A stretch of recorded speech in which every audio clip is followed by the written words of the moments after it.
Good morning students. आज ये video lesson में ओल्ड एंड न्यू टर्मिनोलॉजीज़ के बारे में पढ़ेंगे। इससे पहले मैं आपको तो बताया था, मतलब हम हिस्ट्री क्यों पढ़ते हैं और कौन से सोर्सेज से हमको पता चलता है, जो सारे रिकॉर्ड्स है हमारे पास ये एक्यूरेट है या हम ऐसे बिलीव करें, इसके बारे में मैं एक वीडियो में बता दिया था। आज सारे पढ़ेंगे ओल्ड एंड न्यू टर्मिनोलॉजीज़। इसको स्टार्ट करने से पहले मैं हमारा जो इंडिया है इसके बारे में थोड़ा बताता हूँ। इंडिया में सारे लैंग्वेज और सारे मैक्सिमम कंट्री का लोग यहाँ पे आके रहते हैं, अभी भी हैं। क्यों ना, इसका मेन रीज़न पहले आंशियंट मतलब बहुत पुराना टाइम से जो लोग क्यों रह रहे हैं ना, आपका जो इंडस एंड झेलम, इंडस जो सिंधु रिवर के वजह से यहाँ पे क्या होता है ना, बहुत सारे लोग यहाँ पे रह रहे हैं। ठीक है, किसके वजह से ना, ये रिवर के वजह से। क्यों ना, रिवर के वजह से क्यों यहाँ पे रह रहे हैं ना, आपका जो सॉइल जो फार्मिंग होता है वो कहाँ पे होता है ज़्यादा अच्छा ना, रिवर बेसिन में। क्यों ना, यहाँ पे जो सॉइल होता है फर्टाइल सॉइल होता है। क्या फर्टाइल सॉइल होता है, जो कि फार्मिंग के लिए बहुत मदद करता है। इसके वजह से जो बाहर कंट्री से जो लोग आ रहे थे, इसके साइड में जो इंडस झेलम चेनाब रावी ये जो रीजन है, ये रीजन में पहला आपका सेटलमेंट भी स्टार्ट हुआ था। ठीक है, और ये रीजन में बहुत सारे लोग रह रहे थे।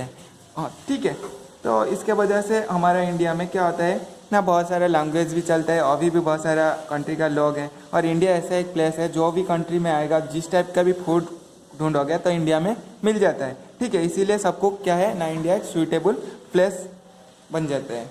तो अभी स्टार्ट करते हैं। आपका टेक्स्ट के हिसाब से यहाँ पे क्या लिखा है।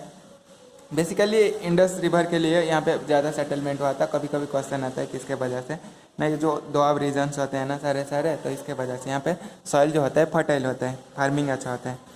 Historical record exist in variety of languages which have changes considerably over the year. Medieval Persian, हाँ कोई भी लैंग्वेज पर्शियन है, कैसे पता करोगे ना, उनका बुक जो नाम होता है, ठीक है, लास्ट में क्या होगा ना, नामा वर्ड देखोगे, बाबर नामा, अकबर नामा। ठीक है, ये सारे नामा जो होता है ये एक पर्शियन लैंग्वेज है। ठीक है, कोई भी वर्ड का लास्ट में देखोगे नामा लगा है तो बोल देना कि ये क्या है ना, पर्शियन है। ठीक है,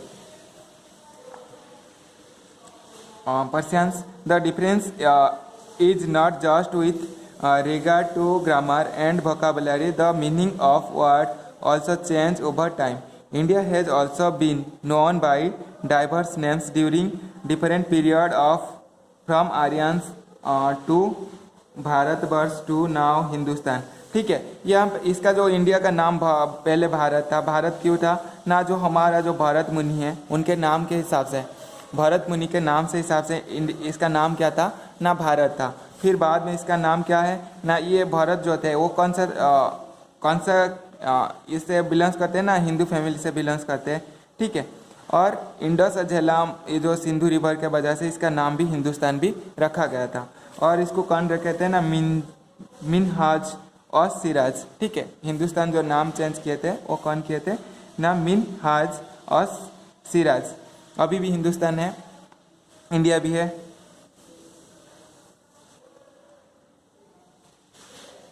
The word Hindu is generally accepted as having originally been Persian word for someone who live around or beyond the Indus River, which is called Sindhu in Sanskrit and meant inhabited। ये जो हिंदुस्तान अभी जो बोल रहे हो ये Sindhu river, ठीक है, पर्शियन का उसका मीनिंग होता है। ठीक है, पर्शियन लैंग्वेज में इसका मीनिंग होता है हिंदू, और हम जिसको क्या बोलते हैं सिंधु और इंडस रिवर जो बोलते हो। ठीक है,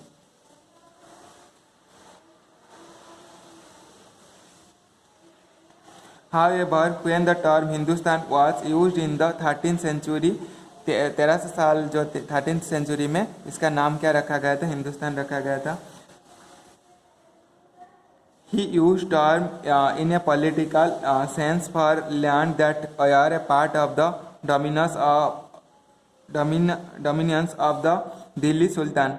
By contrast, in the early 18th century, Babur used Hindustan to describe the geography, the fauna and the culture of the inhabitant of the subcontinent. Fauna मतलब होता है कि प्लांट्स होते हैं। ठीक है, फन्ना का मतलब क्या होता है, FUNNA, फन्ना मतलब प्लांट्स होता है, फ्लोरा मतलब फ्लावर होते हैं।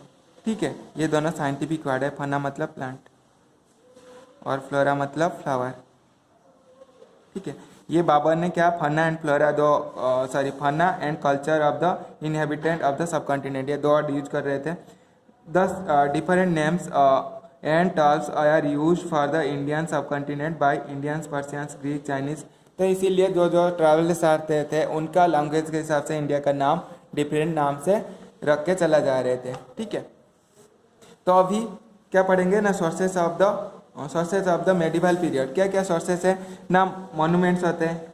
ठीक है, मॉन्यूमेंट्स के अंदर आपका क्या आएगा, मॉस्क आएगा, टॉम्स आएगा, फोर्ट्स आएगा, ये सब क्या होते हैं ना, मॉन्यूमेंट्स होते हैं। और इंस्क्रिप्शंस के अंदर आपका क्या है, इंस्क्रिप्शंस आर राइट, हाँ जो सारे सारे आपका जो पढ़े थे कौन सा जैसे दीवार में लिख रहे थे, रॉक के दीवार में लिख रहे थे, और आपका जो है पाल्म लीफ यूज करके लिख रहे थे। तो इस टाइप का जो राइटिंग था उसको हम क्या बोल रहे हैं, इंस्क्रिप्शंस बोल रहे हैं।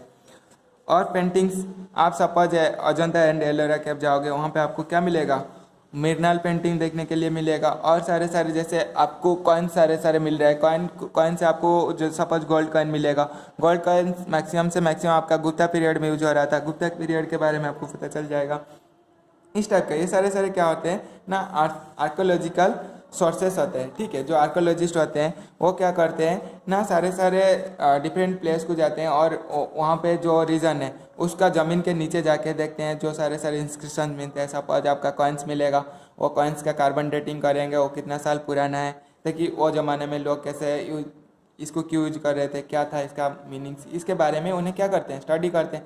हम जैसे स्टूडेंट्स हैं, हम क्या करते हैं ना, हमारा बेसिक चीज़ है परसेंटेज रखना। ठीक है, हमारा एम क्या है ना, परसेंटेज रखना।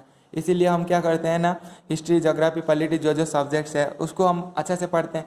सेम ही जो आर्कोलॉजिस्ट होते हैं उनको कुछ इंस्क्रिप्शन मिल जाएगा, वो उसके बारे में स्टडी करते हैं। ठीक है, और स्टडी करने के बाद वो उसके बारे में सारे बताते हैं, और पहले ज़माने में ऐसे यूज कर रहे थे, तो उसको देख के हम फ्यूचर का प्लानिंग बना रहे हैं। ठीक है, तो अभी है आपका मॉन्यूमेंट्स लाइक टॉम। ठीक है, हुमायूं टॉम्ब हो गया, फोर्ट, आगरा फोर्ट हो गया, रेड फोर्ट हो गया, mosque and temples provided, Thanjavur, बहुत सारे टेम्पल्स होते हैं, provide a lot of information about the period. तो ये सारे जो मॉस्क हो गया, टॉम्ब हो गया एंड टेम्पल हो गया, ये क्या करता है ना, आपका जो है अभी जो उस जमाना का इंफॉर्मेशन अबाउट द पीरियड, उस जमाना का बारे में कुछ बताता है। ठीक है, जो ज़माने में जो हम पढ़ते हैं अभी क्या है, मेडिवल पीरियड पढ़ते हैं, मतलब आपका क्या है 8th सेंचुरी टू 1857 सेंचुरी तक आपका क्या आता है, जो मेडिवल पीरियड रहता है। The Brihadeshwara temple Thanjavur, Brihadeshwara temple आपका कहाँ पे है, तमिलनाडु से है, तंजावुर भी तमिलनाडु में है। And Jain temple at the mount Abu आपका राजस्थान में है। ताजमहल आपका यूपी में है। ठीक है, Agra, red fort New Delhi में है, etcetera are example of medieval architectures. ठीक है, यहाँ पे सारे जो टेम्पल सारे हैं ना, वो टेम्पल का लोकेशन आपका क्वेश्चन में आता है। जैसे बृहदेश्वर टेम्पल तमिलनाडु, तंजावुर भी तमिलनाडु में, Jain temple at mount Abu आपका राजस्थान में है, ताजमहल आपका यूपी, ठीक है, आगरा में है, रेड फोर्ट आपका दिल्ली में है। ये सारे एक नाम देता है, उसका कौन सा रीजन में, उसको भी अच्छे से याद रख लेना, ये है क्वेश्चन बनता है इससे। उसके बाद आता है इंस्क्रिप्शंस आर राइटिंग और messages engraved on rocks, stones, pillar, copper plates. Inscription क्या होता है ना, मैं बताया था, डिफरेंट रॉक के दीवार के ऊपर लिख देंगे, और आपका कॉपर प्लेट के ऊपर लिखेंगे। तो ये सारे अभी भी कोई किसी को गिफ्ट करता है, ठीक है, आप सपोज किसी को कप या कुछ गिफ्ट करने चाहते हो, तो क्या करते हो ना, कप के ऊपर लिख देते हो उसका नाम, नहीं तो फोटो। ये सारे सपोज अभी से 100 साल बीत जाएगा, तो उसको क्या बन जाएगा ना, इंस्क्रिप्शन बन जाएगा। ठीक है,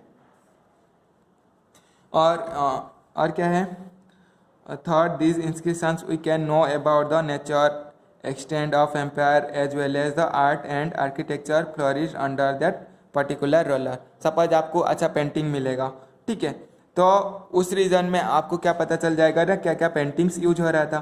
the inscription are most useful to know the social and economic conditions of the people. तो ये इंस्क्रिप्शन से आपका सोशल एंड इकोनॉमिक कंडीशंस, जैसे अभी लॉकडाउन चल रहा है, ठीक है, किसके पास पैसा है, किसी के पास खाने के लिए नहीं है, ये सारे क्या होता है ना, सोशल, ठीक है, सोशल प्रॉब्लम्स होते हैं। इकोनॉमिक, हमारा जीडीपी गिर गया, इसके वजह से हमारा जिप में क्या होता है ना, पैसा नहीं रहता है, ठीक है, ये इकोनॉमिकल क्राइसिस है। और ज़्यादा दिन लॉकडाउन लगेगा तो क्या हो जाएगा, पूरा इकोनॉमिकल क्राइसिस हो जाएगा। Some inscriptions also describe the achievements of kings. A few inscriptions even provide a list of the various kings dynasty. और क्या, और कुछ इंस्क्रिप्शंस क्या बताता है ना, कुछ किंग के बारे में बताता है और कुछ डायनास्टी के बारे में बताता है, ठीक है। Inscriptions of fort walls such as red fort in Delhi are very useful. तो रेड फोर्ट जाओगे वहाँ पे आपको क्या है ना, मुगल्स का जो सारे उसके बारे में आपको ज़्यादा जानकारी मिल जाएगा। उन्हें उनका जो है बैथिंग को क्या बोला जा रहा था, और जहाँ पे उन्हें डांसिंग फैंसिंग कर रहे थे उसको क्या बोला जा रहा था, जो रंग महल लिखा है, तो वो सब मतलब डिफरेंट नाम में है। तो उसके बारे में एक प्लेट वहाँ पे लगा होगा, उसको जब पढ़ोगे तो हिस्ट्री के बारे में आपको पता चल जाएगा। उसके बाद आता है paintings. The art of painting was very popular during the medieval period. यहाँ पे आपका मेडिवल पीरियड में बहुत आर्ट का बहुत फेमस था। जैसे आपका किसके बारे में बताओ, शाहजहां, हाँ ठीक है, शाहजहां, उसके बाद बादशाह विजय, शाहजहां के बाद जो आए थे आपका जहांगीर के पीरियड में क्या होगा ना, बहुत सारे पेंटिंग्स देखने के लिए मिलेगा। जहांगीर हो गया, अकबर हो गए, ठीक है, उनके पीरियड में क्या होता है ना, बहुत पेंटिंग का डेवलपमेंट हुआ था। The remains of buildings of the Vijayanagara kingdom found at Hampi indicated. Hampi कहाँ पे है मेरे को कमेंट सेक्शन में बताना, मध्य प्रदेश या राजस्थान कहाँ पे है मेरे को कमेंट करके बताना।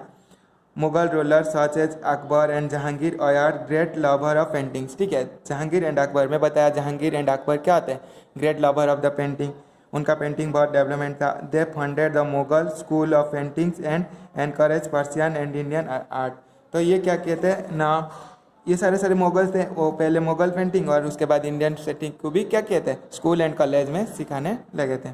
उसके बाद कॉइन्स, तो कॉइन्स के बारे में जो स्टडी करते हैं उनको क्या बोलते हैं, न्यूमिस्मेटिक्स, ठीक है। कॉइन्स के बारे में स्टडी करोगे तो उसको क्या बोलेंगे, न्यूमिस्मेटिक्स, ठीक है। The science pertaining to systematic collection of study of coins is called numismatics. The person who studied the coins is called numismatist, ठीक है। और जो मतलब कॉइन के बारे में स्टडी को हम न्यूमिस्मेटिक्स बोलते हैं, और जो उसके बारे में स्टडी करते हैं उसको क्या बोलते हैं, न्यूमिस्मेटिस्ट बोलते हैं, ठीक है। All coins have great historical value, और जो सारे कॉइन्स होते हैं उसमें क्या होता है ना, ग्रेट हिस्टोरिकल वैल्यू।